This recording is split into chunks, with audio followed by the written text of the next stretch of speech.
Have you ever heard of the story of Royce Williams, the U.S. naval aviator who shot down 4 Soviet fighter jets during the Korean War?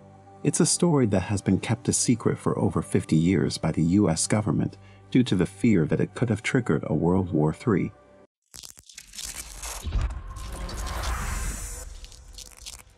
Welcome to Amuse World, your one-stop destination for all things related to history and current events. In this video, we will delve into the incredible story of Royce Williams and the events that took place on November 18, 1952. But before we begin, let's ask ourselves some questions. What would have happened if this incident had been made public at the time? How close were we to World War III? And how did Williams' actions change the course of history? The Dogfight.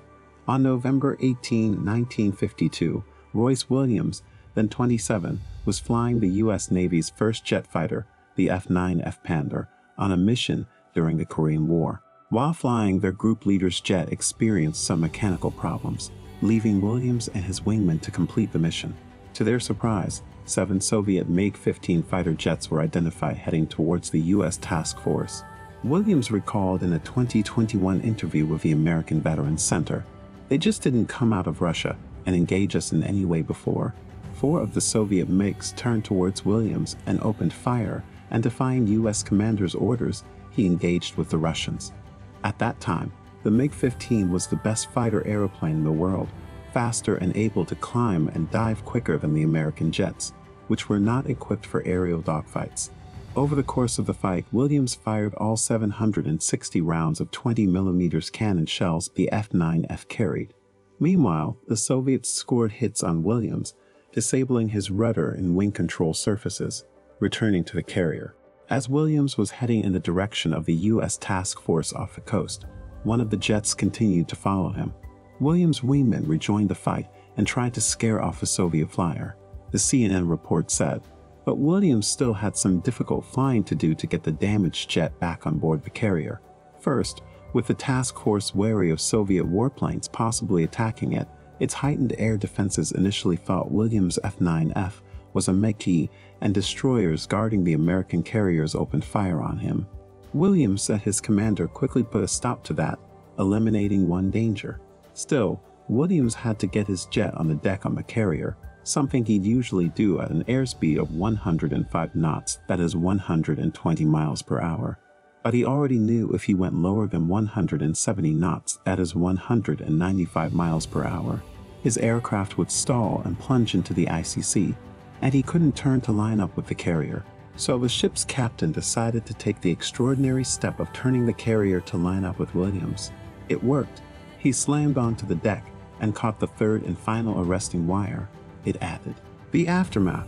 However, the news of Williams' heroics was kept secret as then-President Dwight Eisenhower and other high officials claimed that it could trigger WW3.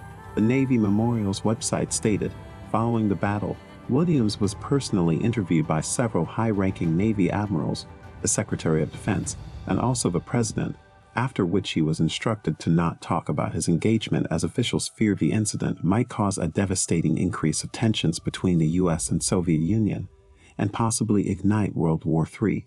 For the rest of his accomplished Navy career, and for decades after retirement, the details of Williams' dogfight with Soviet MiGs over North Korea remained a secret. It was not until 2002, when the records were declassified, that Williams could even tell those closest to him, including his wife, who was the first person to know about it. The impact on Williams' life.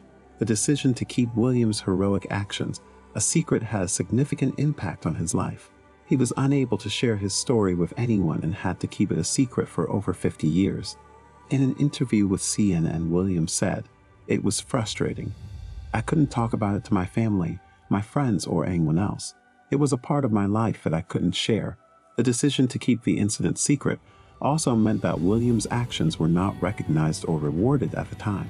It was not until 2002, when the records were declassified, that Williams was finally able to receive recognition for his heroic actions.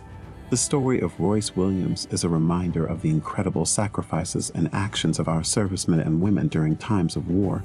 It also highlights the difficult decisions that governments have to make in order to protect the greater good.